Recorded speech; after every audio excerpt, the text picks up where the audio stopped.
I gotta say, I am impressed with the music. I'm ready to play today. Put me in, coach. I'm ready to play today. Look at me. I can be. How was I able to work the Pittsburgh Pirates into both segments of Between the Chairs the last 2 weeks? I'm not quite sure how that happened because we had We Are Family. You remember that. That was definitely a pirate reference. And today, April 1st, and I've always said, I always say, right, I might be foolish, but I'm not a fool, okay? But I am a fool when it comes to the Pittsburgh Pirates because on opening day, every year you're like, we're undefeated, right? And as of this afternoon, the Pittsburgh Pirates, April 1st, first day of MLB season, fans were in the stands, people were cheering. The Pirates won 5-3. They are in first place, 1-0. The Pittsburgh Pirates are on their way to the playoffs. There's no doubt. I'm an optimist. What do you think? I don't even think as much as a Berg fan I am, I have a hard time even sticking with you on that. It has been way too long. I know. I mean, they barely won 12 games in the season last year that was shortened, so who knows? But, John Fogerty, center field, all of us that grew up in Western Pennsylvania or Eastern Ohio, our parents definitely thought, right? They bought us all the gear, whether it was hockey gear, baseball, football, soccer, whatever it was, because we were going to be in the major leagues, right? There's no doubt. We got hitting lessons. We hired, oh my gosh, we all get lured into that. And then you realize the 40-man roster for the Pirates, there's 40 people on that, and it's a pretty special elite group. And it kind of got me thinking, right? Coach, I'm ready. Put me in. That's like NADG, right? We have so many people that are ready to be part of a winner, part of an organization that even if we do have an off year, for example, like let's say your draft doesn't go as well, or your pitching takes an injury, are we able to bounce back? Are we able to recover from a setback? Well, statistics, they don't always tell the truth, right?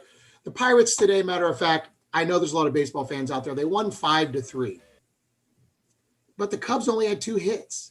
They only had 1 hit through 8 innings. The Pirates dominated them. The Pirates left 15 people in scoring position. This game really could have been 20-3, right? I'm just saying, if you look at the stats, you can interpret them any way you want. But I was thinking of some other statistics, Dr. Matt. I bet you didn't know, what is the percentage of female teammates in North American Dental Group total? Say 3,000, 3,500 teammates. I actually believe I know this trivia is somewhere in the 80+% mark. You're very good. It's about 84%. Now, we are a very dominated industry for sure. And I do believe the year that we had the partner meeting, which I say is the pinnacle of all partner meetings, was in our backyard in Pittsburgh. One of the greatest partner meetings of all time. I remember a statistic at that time in the Wind video that we prepared for that was 25% of our clinicians were women. And I saw the updated statistic from that now, and it is 35%. So last month in March, I think we had did we have March 31st? Yeah, we had March 31st. So there's 31 days in March. I know there used to be a rhyme I knew when I was younger to count the days in the month. But that kind of wrapped up officially. I mean, it's all year, of course, but was to celebrate Women in History Month. So yes. We had Dr. Carr on a couple of weeks ago with Dr. Destiny Isbell from Georgia, and they really got things going. The personalities and the belief of what we can do and equality working together in this industry. And then last night, I love these touch points, right? There were a lot of fans in the stands last night for NADG. We were blessed last night. I got to join you and Ken Cooper and Dr. Ed Eves and some others to present to the Dental Entrepreneurial Organization. While that was going on, Dr. Matta, I bet you didn't know this, that we had a restorative dentistry track that kicked off their first study club last night with 20 attendees. And we had special guests on there. We had Dr. Chokesy. You chimed in, kind of creeped in and listened a little bit.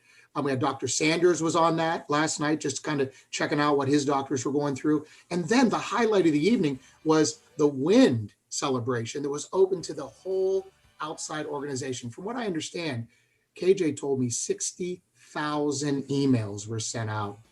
It was an amazing session. And you're right. It was amazing how many things were going on.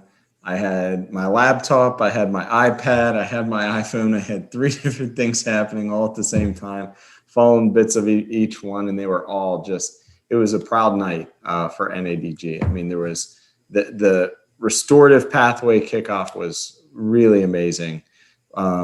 What you guys showcased in all of the different developments, the training events to the Dental Entrepreneur Organization, you could just tell how much they were soaking it up, and really you saw people taking notes and putting questions in the chat.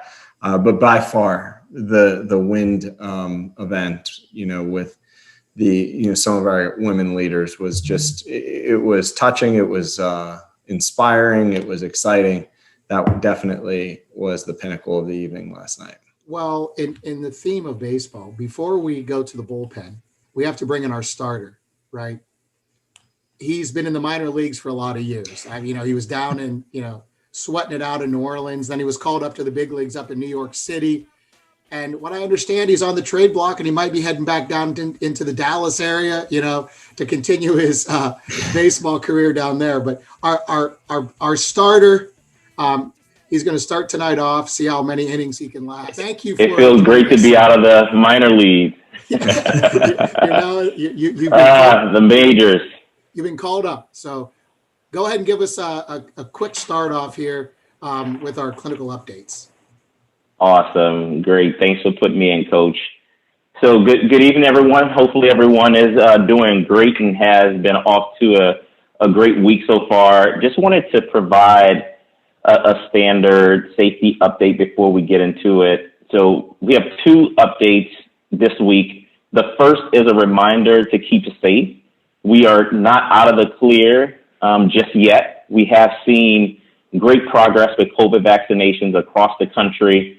But although we are seeing great progress, COVID cases are and remains on the rise in many states across the country. So just wanted to remind everyone to be smart, as our safety campaign recommends. So wear face covering, practice social distancing, keep a safe distance, and try to stay apart. But also, as leaders in your practices, we just ask that you please remind team members of the safety protocols and do your best to keep team members and patients safe during these challenging times. The second update is really wanting to get a pulse and just have a conversation more explicitly. As of last month, I think it was March 12th, dentists have been allowed to administer COVID vaccines nationwide. So they have the ability to do this in every state. And this has been a great benefit that we've all been advocating for to help with this public health emergency. We do have several dentists who are offering COVID vaccines in their practices. And we wanted to just, get a pulse check to see if there were any other dentists out there who were interested. And so it is subject to local vaccine availability. And they are requiring mandatory trainings administered through the local departments of health. So again, we wanted to get an idea if there were any dentists interested in participating. If you are interested or need help navigating this at the local level, please reach out to me or Dr. Matta, and we can help navigate for you. Trent, I'll hand it back over to you. Oof. I think we have to go to the bullpen a little early, Dr. Matta. He's kind of, it looks like his elbow might be hurting a little bit. Rodney, I do have a question a little bit around vaccinations. This is kind of, it just entered my mind while you were speaking. I'm just from a personal experience. Okay. I'm not working in the front lines. I work from home and occasionally slip into a coffee shop now down in Florida. We're able to do that. What are the recommendations for family members or someone like me in our organization?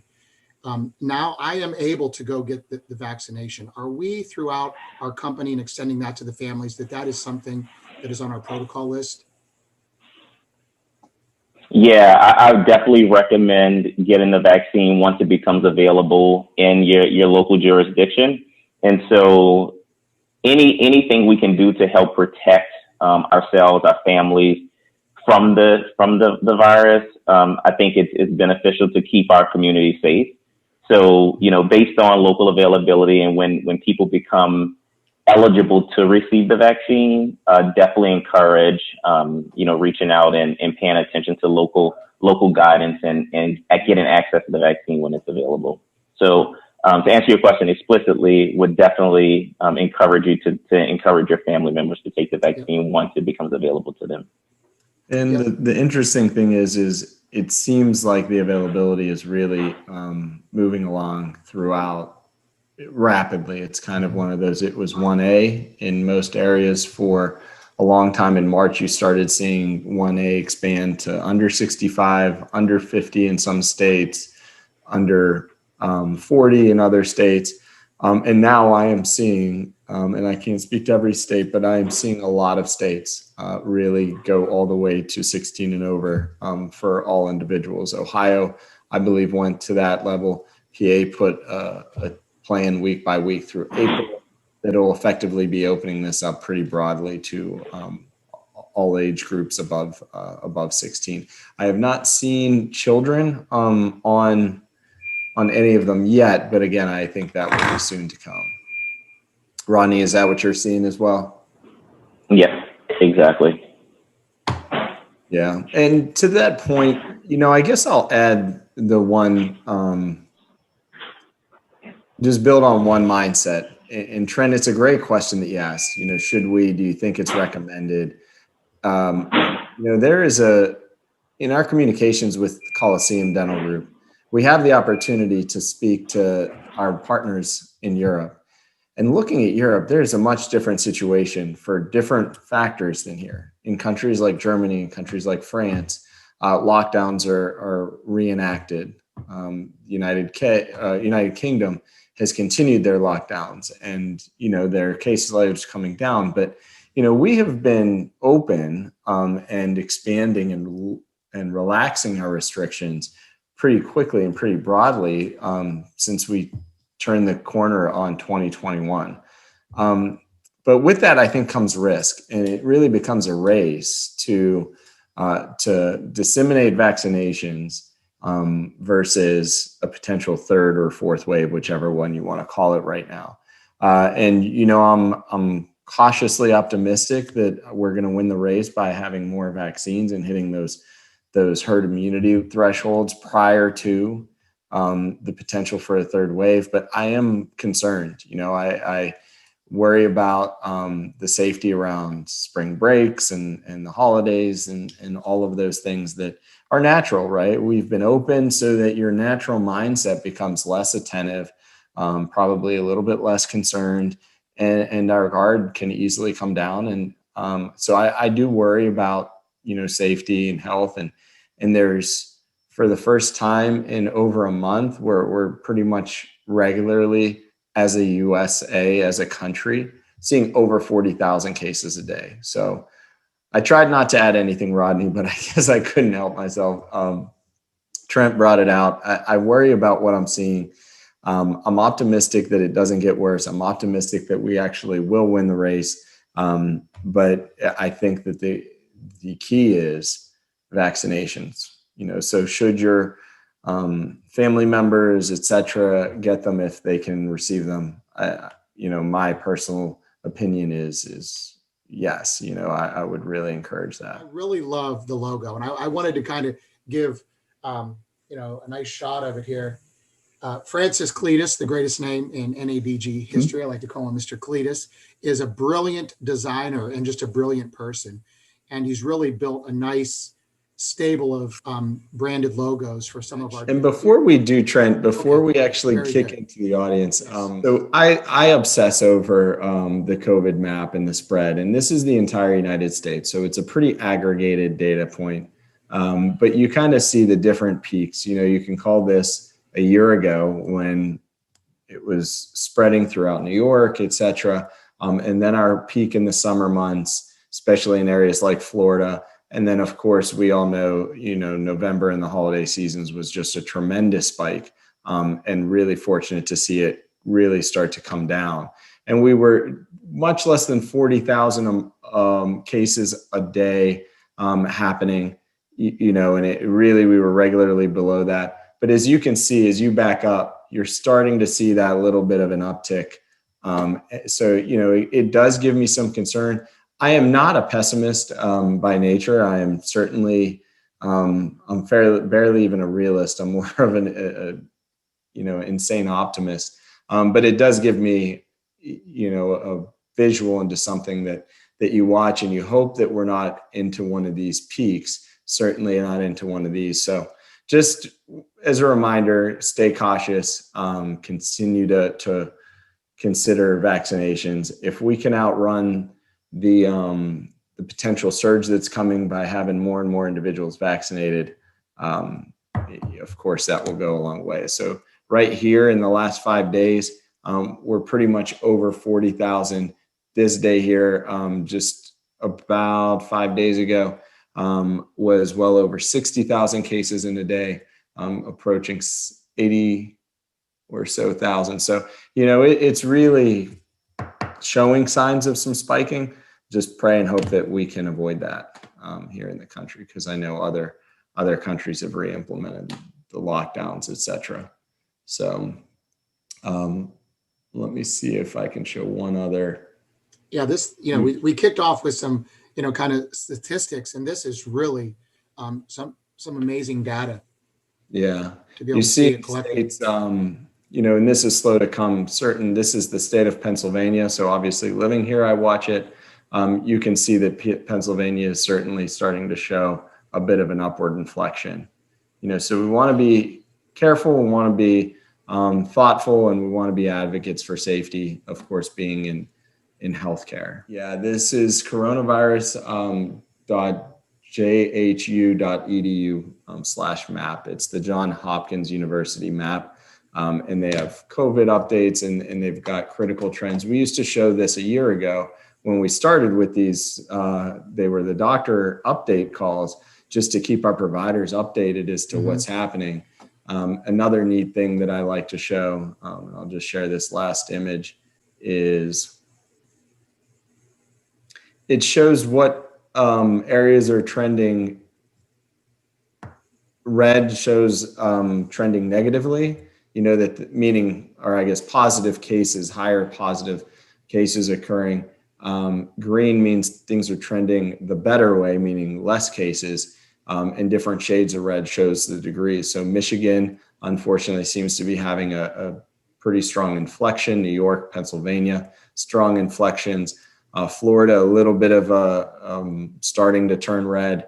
Fortunately, Georgia is looking like it's going the right direction. They're trending the other way. So I know I took a little longer, and I have to share that because, again, when we think about a year ago, that was the purpose of these calls, is just what's going on. We were putting in policies, protocols, and interestingly, a year later, those policies and protocols, many of them are still in place, taking temperatures when our patients arrive, taking temperatures on our team members daily, making sure that we're screening symptoms, et cetera. All of those things are still relevant. With that said, it's like ready to kick off. I really am because it's the newness. April 1st, it's in the wind a little bit. That was kind of cheesy. I know, but it's the wind is blowing through. I got to tell one story first.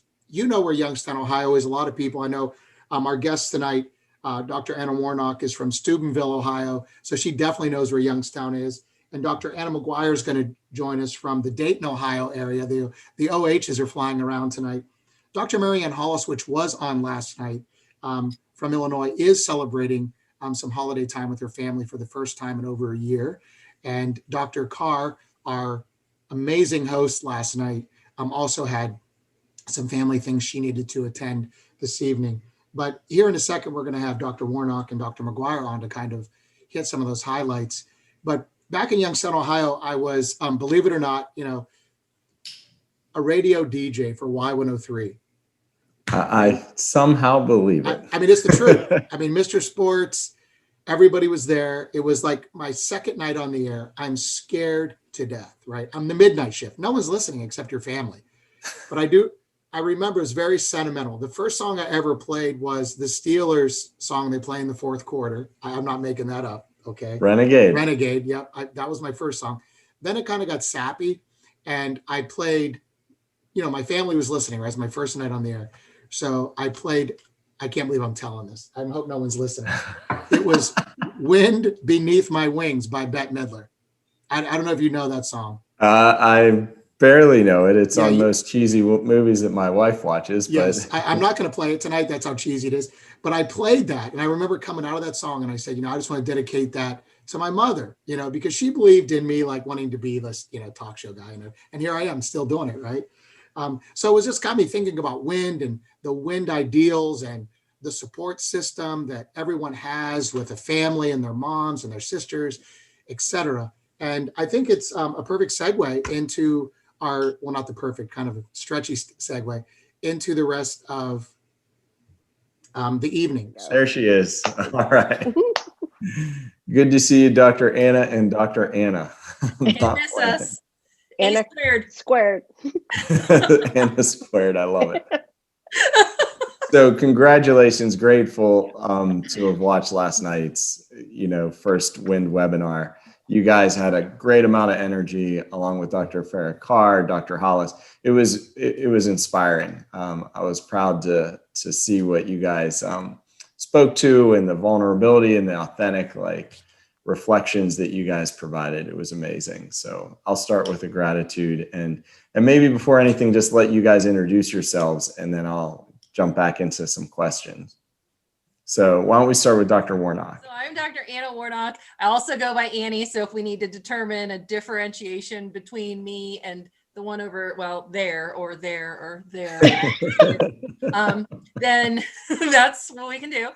I am in the Steubenville region, as I heard, I think Trent say earlier. I was born, bred, and grew up here, and went to dental school at Ohio State and graduated in 2001. And was in Columbus for a pretty significant period of time. I say 2016 is when I left and came back home. So here I am. Awesome. Well, thank you. And Dr. McGuire? Hello, I'm Dr. Anna McGuire, and I'm out of Dayton, Ohio. And let's see, I am a transplant. I'm not an OHIO person. I'm from New York City. Oh.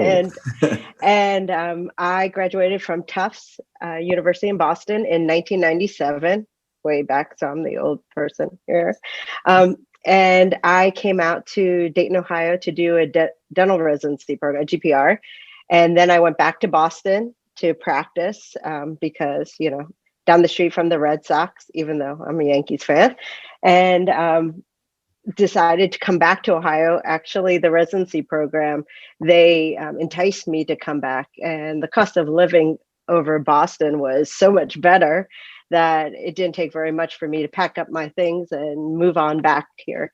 And I've been here ever since, since '99. Well, I'm going to kick off with a question on that mindset of having some reflection. So can you both speak to a little bit of women in the profession, and specifically as the dentist side?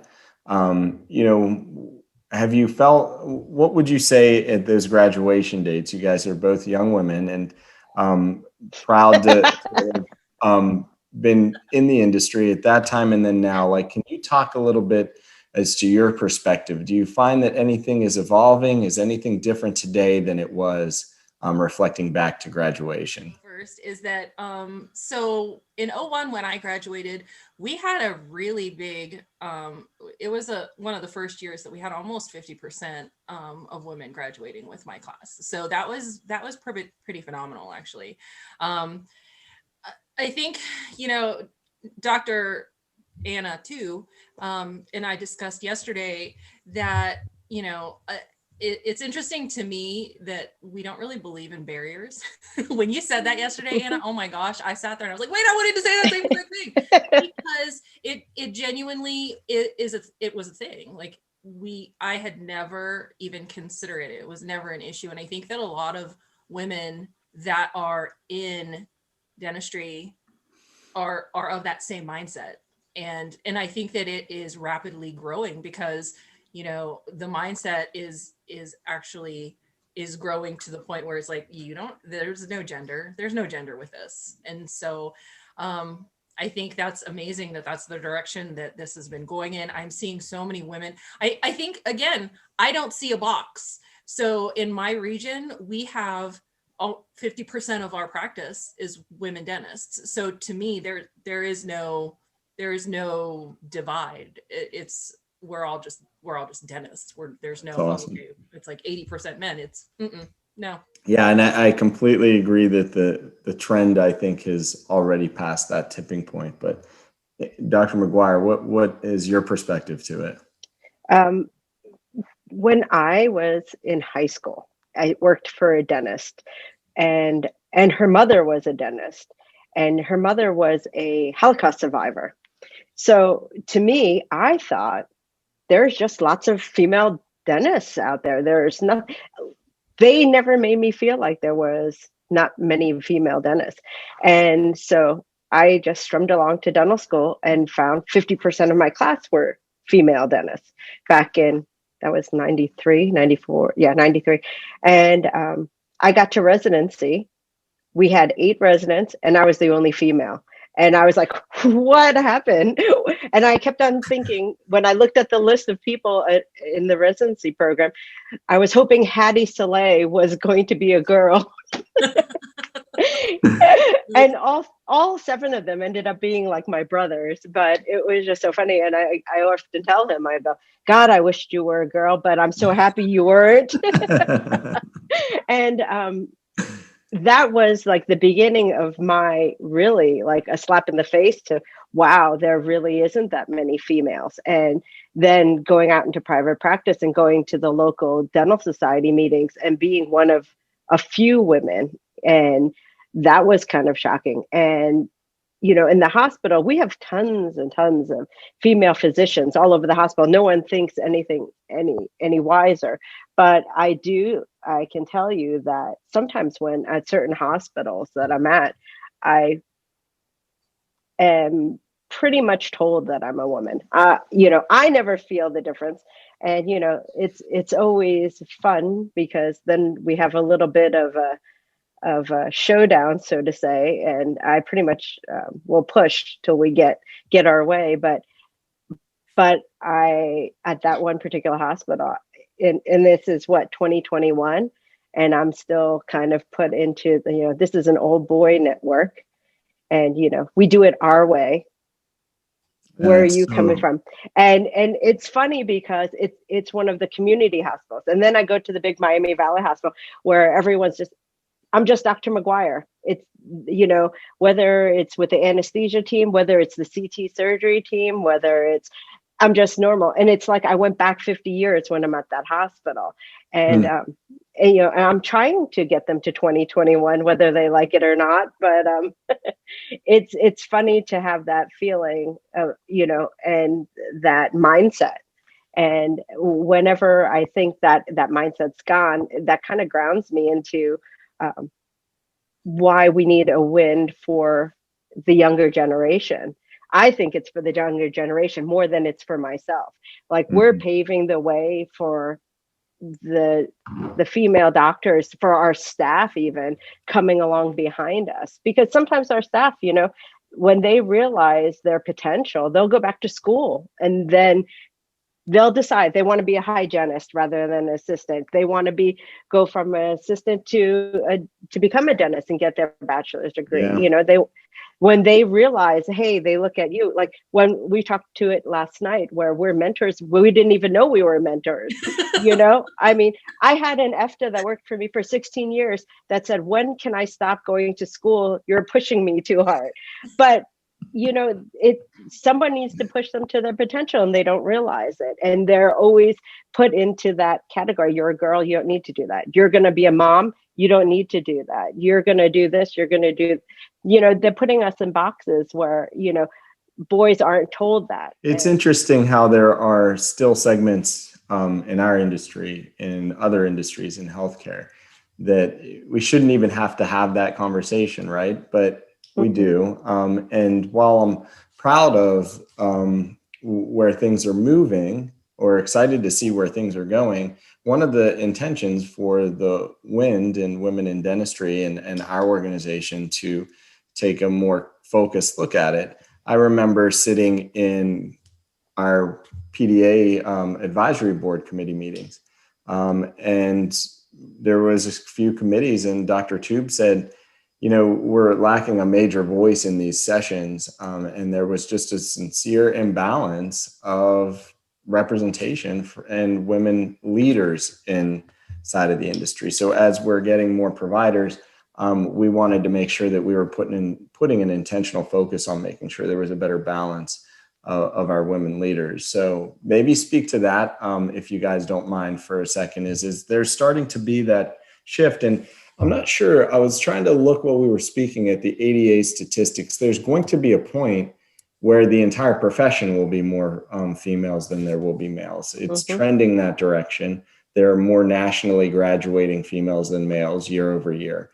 So that makes it only a matter of time as, you know, retirings occur and such, that this will be a women majority, and want to see that, making sure that the leadership is balanced the same way that the provider balance will be. So you are both regional dental directors in our organization, so proud women leaders in that. But speak a little bit to how you guys see that for the profession. You know, when it comes to leadership in dentistry, I'll be honest with you, I wasn't 100%.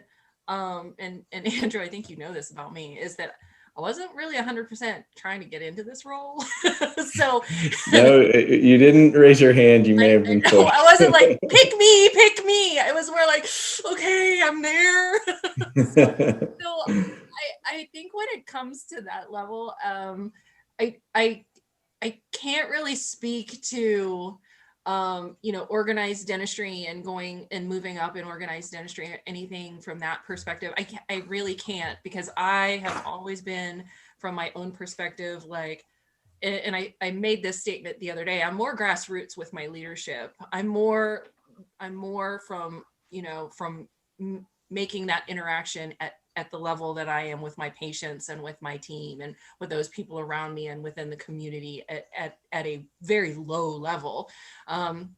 So when it comes to, and it's interesting because it's not even something that was even on my radar, to follow into a path of leadership and where being a woman actually makes a difference, and having that voice.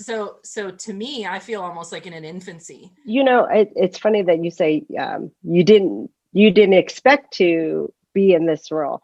You know, I don't think that any of us expect to get into that leadership role. We kind of just curve our way into it, and I definitely don't think that I thought, oh, I'm a female, let me have this role. I think that it's kind of funny that I try to stay in the background a lot of times. Not necessarily because I'm a female. Sometimes, you know, I'm just trying to stay in the background. But I don't know if it's my personality or something, but I get out there and it ends up, you know, you're in the forefront. And I have to laugh because there's a professor of mine that I practiced with in Boston for a year. And he used to always tell me, Tufts doesn't raise dentists that are going to be in the background, and they raise leaders. And I kind of look at my graduating class at dental school. I don't care if they're men or women. They really are leaders in their specialties and in their roles in dentistry. And Kathy Laughlin, who's the president of ADA, she went to Tufts. And I sat in many Mass Dental Society meetings with her. One of the clinical deans at Tufts is a classmate of mine that I'm good friends with. And she runs a whole podcast series on women in dentistry. And it's just amazing to see how everyone's path have gone that way. So I don't necessarily think that the leadership role is at least for me, is based on being a female. It's just based on being me. It's based on being a dentist. I think I look at what I call my baby dentists that I work with, and they all know I call them my baby dentists. They refer to themselves as baby dentists since I'm the old dentist. But I don't look at them as females or males or whatever. It's like once a resident, always a resident. You're just a resident. I don't care. We all put our pants on the same way, and I'm going to treat you the same. And they know it, and I think that's when I first heard about wind. Actually, we were in Pittsburgh or somewhere at a partner meeting, and they wanted to take a picture, and I wasn't sure I wanted to be in the picture. I was like, why are you singling me out as a female dentist? Don't you just call me a dentist? And if I'm going to be a regional director, I remember, I think Kristen Currens, she was out here in Columbus, and we were all at some golf thing, and she was like, yeah, you're going to be one of the first female regional directors. And I was looking around like, can I just be a regional director? Like having that. You don't like the distinction. Yeah. I mean, I don't say Andrew Matta, he's a male CMO. Well said, and good point. No, it is. In some ways, you want the platform, you want the identity and the platform to acknowledge it, but in other ways, you want it to be authentic and. Exactly. But I think that there is a need, and I would be remiss to think that given the opportunity to have that voice, that we shouldn't move forward. I look at my daughters, they're two young girls. They look at me, they think I could do anything, and I want them to continue to think that they can do anything. And if it isn't for us paving the way for them to have that mindset that we do, that we're just dentists, and no one's going to treat you different because you're a female, and no one's going to interview you and say, yeah, here's a great job for you. It's full time. Who's going to watch your kids? We would never say that to a man, so why would we say that to a woman? Right. And I've had that asked of me on more than one occasion. And, and being the single mom, like there's who's going to watch your kids? Who's watching your kids? I didn't see anyone watching your kids. That shouldn't even be in the ballpark. How good of a dentist am I? Am I there? Am I showing up?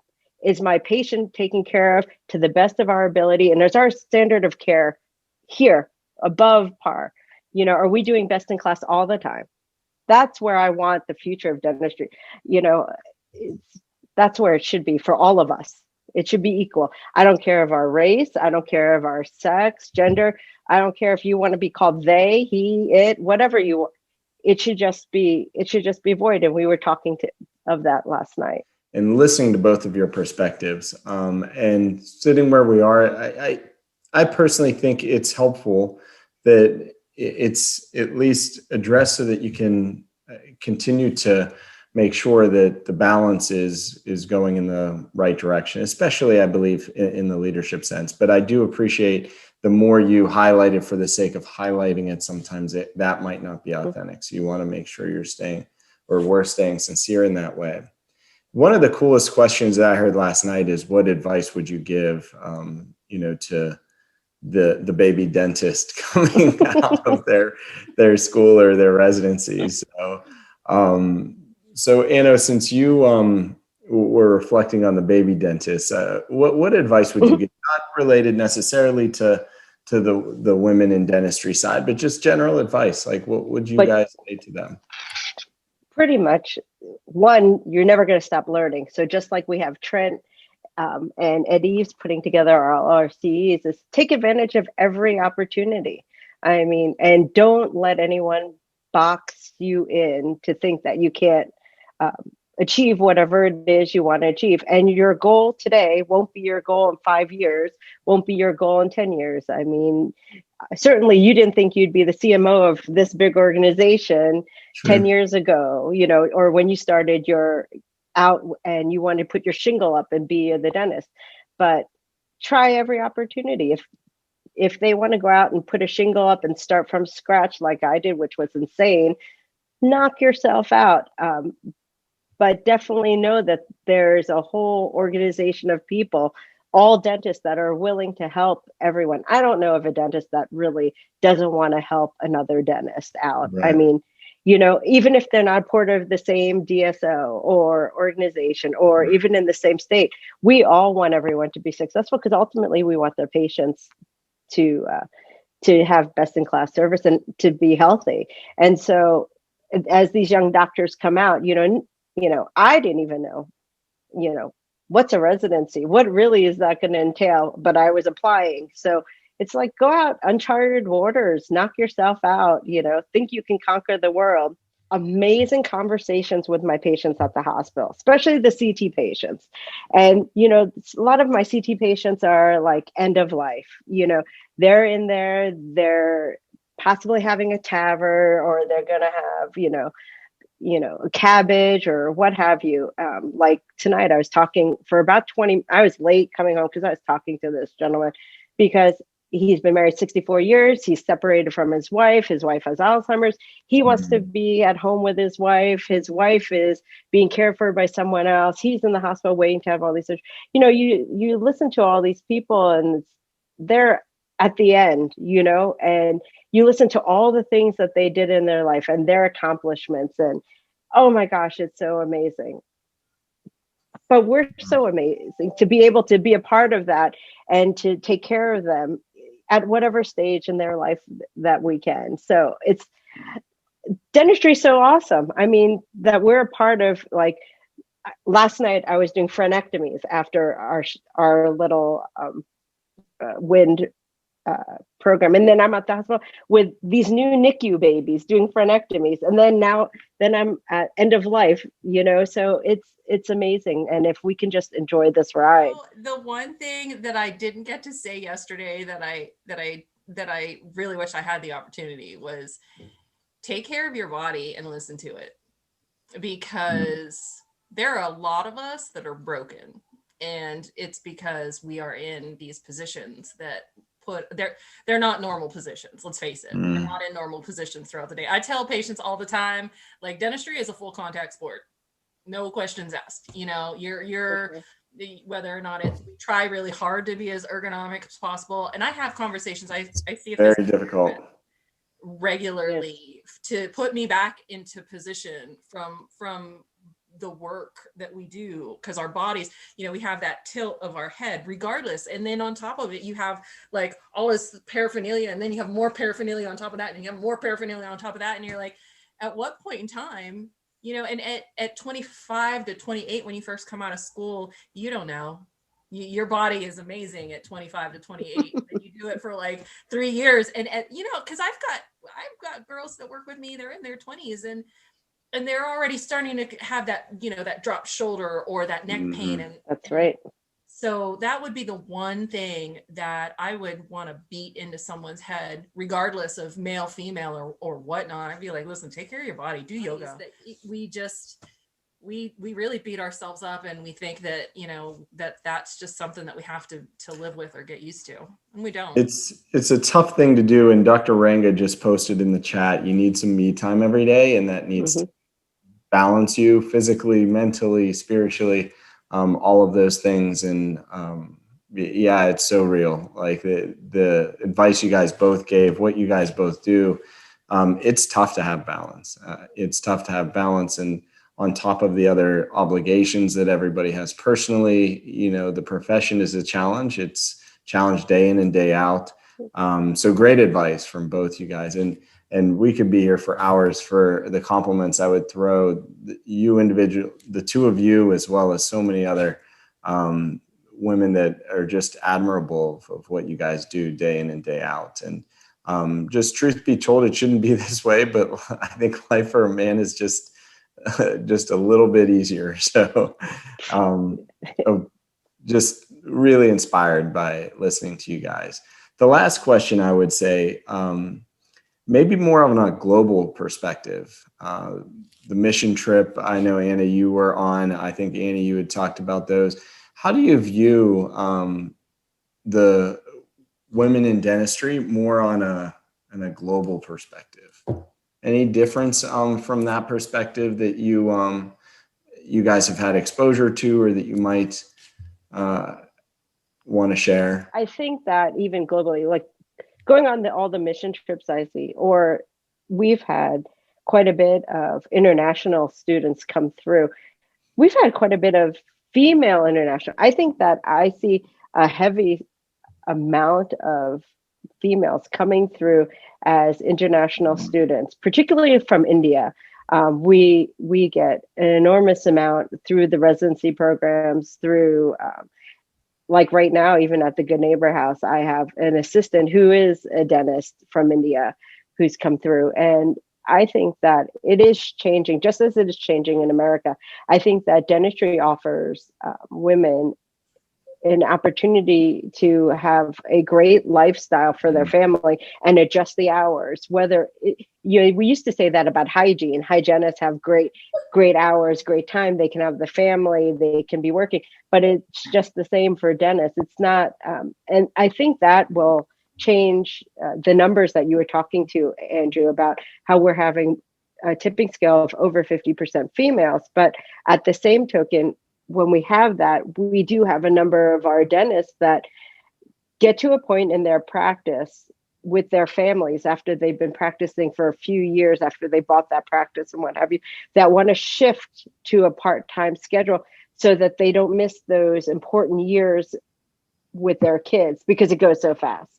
So that like preschool, elementary, what have you, that they'll shift. And if they shift to part-time, maybe we need more than 50% of those dentists being females because we need that many more dentists out there. This may be the golden age of dentistry where all those older guys are retiring and we're coming in, but we may need more. You need more dentists because if they're overall, there is some of that. And I think that's what we're looking for WIND and for this canvas to be painted by you wonderful ladies that lead it, just is what are the things that we should be thinking about? What things like office share programs where you could have, my wife used to work at a pharmaceutical company at J&J, and she was able to create a job share where part you flip schedules week over week, but it was a 60-40, then a 40-60. And it was typically two females that would share it, but it could be otherwise. But what are things like that we want to do for an office to be able to create good balance, to be able to do good things? I love seeing your son. He's on almost every call we have together. And he's the most curious. I love it. I have been trying, but that's the part that you shouldn't worry about. Like, that's life, right? So no, that's I'm like trying to push him over to the side and he's going around. I'm like, you're lucky. Mine's texting me. Should I warm up dinner? This is women in dentistry at its finest.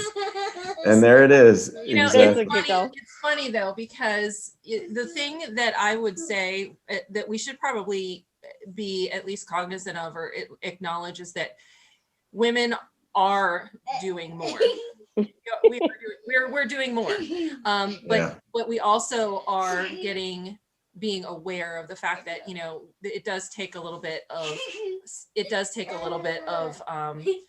time to be able to figure out where we want to go with it. Yeah, where you want to go with things, and okay, I'm just going to acknowledge it. He's just going to sit with me. Just bring him in. Let's bring him on. Okay, so the thing about it. Okay, you have to be quiet on the camera. The thing about it is that women want to be able to do both. We want to have our profession. We want to have our small human beings. And, we do want to be with our kids. And Anna, correct me if I'm wrong. We're mom, right? There's a difference. There's a total difference. Right. Like dad's dad, but like mom. Okay, so when you're mom, the boo-boos, the things, all of that stuff, your kid comes here. This is where your kid comes. And we're doing these things. And we have to make sure that we have that time.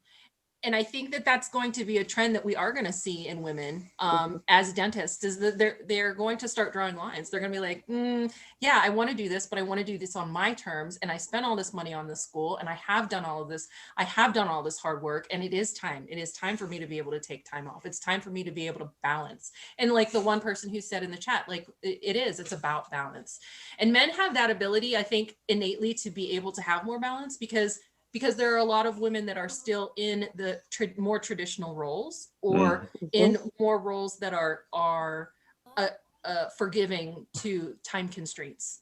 And so even though we do have 80% of our practice might have women, that 20% of the practice that are men, you know, they're all the high earners. So under those circumstances, like they're the ones who, whether or not they're married or not, or have a significant or other, or whether or not they have 20,000 kids or 2 kids or 0 kids, guess what? They can afford a nanny. They can afford an au pair. They can afford all of those things. And they are not mom. Okay. They are not the person who this person comes to and says, hey, I need to be in the chair with you, and I want to be here, and I want to hug you, and I want to be on your Zoom meeting right now. I mean, that's the one thing that I think there is differences. Absolutely. No, I look forward to what you guys are doing for us, for our profession. You know, establishing WIND was for it to be a blank canvas, and you help us lead with intention, the things that, whether it's things that we need in leadership or balance or otherwise. And as you guys provide us those directions, you know, we look forward to supporting it and hopefully creating just more momentum. And that was kind of the spirit behind Women in Dentistry. It's an acronym, but in more sense, I think it's the WIND that Trent started with. The Beneath the Wings, or the Wind beneath the wings. Oh my gosh. So it is the tailwind, right, to kind of give us that momentum and push things along. And that's where we want to see this go. And we're just so excited that it's launched. So being that I've taken both of your nights and now I think we've expired from the amount of allotted time, I really just want to say grateful again. Thank you guys for giving 2 nights in a row of a lot of time and an effort to share your perspectives with us. Thank you guys both. Trent, any last words as we wrap up? Say thank you. Oh my God. I never thought I'd play this song again. Couldn't help it. I couldn't help myself. Ladies, thank you for your leadership. I admire both of you very much. Here we go. Did you ever know that He couldn't help himself. Killing me.